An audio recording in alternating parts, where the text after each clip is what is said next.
नमस्कार दोस्तों, हमारी आज की कहानी माँ ने कहा तुम सुनती रहो, बोलना मत। राधा के ससुराल में सास, ससुर, पति महेश और जेठ जेठानी रश्मि थी। राधा संयुक्त परिवार में पली बड़ी थी और स्वभाव में भी सीधी सादी लड़की थी। ससुराल आते ही राधा सबका दिल जीतने के लिए सास ससुर की खूब सेवा करती। छोटी बहू की सेवा देखकर सास ससुर उसकी बड़ाई करते हुए नहीं थकते। कुछ दिन ऐसा ही चलता रहा।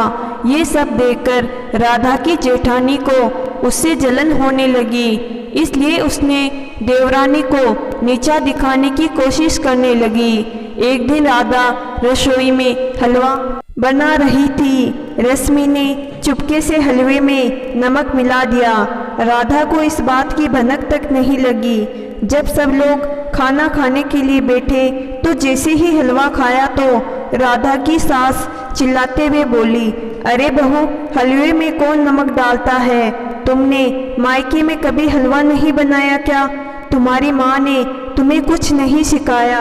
राधा बहुत दुखी हुई और वहाँ से चली गई। जेठानी की खुशी का ठिकाना न रहा, लेकिन जेठानी अपनी साजिश से बाज नहीं आई। वो आए दिन देवरानी को नीचा दिखाने के लिए षड्यंत्र करती रहती। एक दिन जब राधा अपनी सास के कपड़े प्रेस कर रही थी, तभी जेठानी बोली, राधा, तुम्हें माँ जी बुला रही है, जरा जाकर देखो क्या काम है। जैसे ही राधा अपने कमरे से बाहर गई तो उसे याद आया कि माँ जी थोड़ी देर पहले ही मंदिर गई थी, तो फिर दीदी ने मुझे झूठ क्यों कहा। जेठानी से पूछने के लिए अपने कमरे में गई तो उसने देखा कि जेठानी रश्मि जानबूझकर सासू माँ के कपड़े जला रही थी। ये देखकर उसे समझते देर नहीं लगी कि आए दिन उसके साथ जो घटनाएं घटित हो रही थी उसकी जिम्मेदार उसकी जेठानी थी। जेठानी का ऐसा व्यवहार देखकर राधा को बहुत गुस्सा आया और दुख भी हुआ। जिसे वह अपनी बड़ी दीदी मानती थी, उसी ने उसे धोखा दिया और विश्वासघात किया। लेकिन वो चुप रही क्योंकि उसकी बात का कोई यकीन नहीं करता। अपनी माँ का फोन आने पर राधा ने सारी बात अपनी माँ को बता दी। ये सुनकर उसकी माँ बोली, तुम सुनती रहो, कुछ बोलना मत, इंसान गलतियों से ही सीखता है। बेटा, उसे माफ करो और आगे बढ़ो। तुम अपना वक्त ऐसे लोगों पर बर्बाद नहीं कर सकती। तुम इतना परेशान मत हो। तुम्हारी गलती बस यह है कि तुमने जेठानी पर विश्वास किया। लेकिन माँ, मैंने कभी उसके साथ गलत नहीं किया, यहाँ तक कि सोचा भी नहीं। लेकिन उसने मुझे पूरे परिवार के सामने नीचा दिखाने की कोशिश की। तो उसकी माँ ने कहा, मेरी बात ध्यान से सुनो।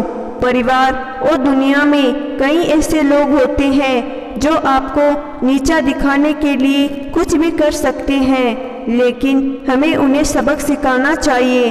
तुम्हारी जेठानी ने जो कुछ भी किया चालाकी से किया।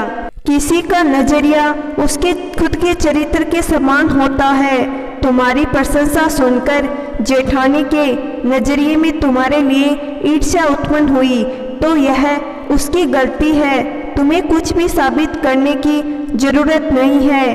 किसी को अच्छा करने से वह अच्छा और बुरा करने से बुरा नहीं बन जाता। वक्त सबकी सच्चाई सामने ले ही आता है, राधा की माँ बोली। एक दिन फिर जेठानी ने षड्यंत्र रचा और तिजोरी से सासू माँ के गहने चुराए और गहने चुराने का नाम राधा पर लगा दिया। राधा से रुका न गया। उसने ठान लिया था कि जेठानी को सबक सिखाने का, और वह बोली, सासू माँ, मैंने गहने नहीं चुराए, दीदी ने खुद ही चुराए हैं। मुझे पता है आप मेरा यकीन नहीं करेंगे, इसलिए मैंने गहने चुराते हुए इनका वीडियो बना लिया था। वीडियो देखकर जेठानी बहुत शर्मिंदा हुई।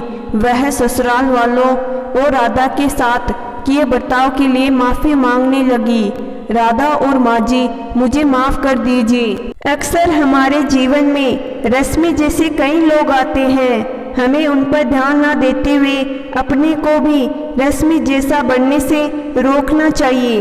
कई बार हम अपनी निंदा सुनकर हम भी उस व्यक्ति की निंदा करने में व्यस्त हो जाते हैं और रश्मि जैसे लोग हमें भी उसी दलदल में खींचने में कामयाब हो जाते हैं। ऐसे वक्त पर हमें राधा के माँ के सुझाव पर अवश्य ध्यान देना चाहिए। क्या राधा को रश्मि को माफ कर देना चाहिए या नहीं, कमेंट बॉक्स में जरूर बताना। तो दोस्तों, मैं आशा करती हूँ कि आज की कहानी आपको जरूर पसंद आई होगी। कहानी पसंद आई है तो कहानी को लाइक और चैनल को जरूर सब्सक्राइब करिएगा। धन्यवाद।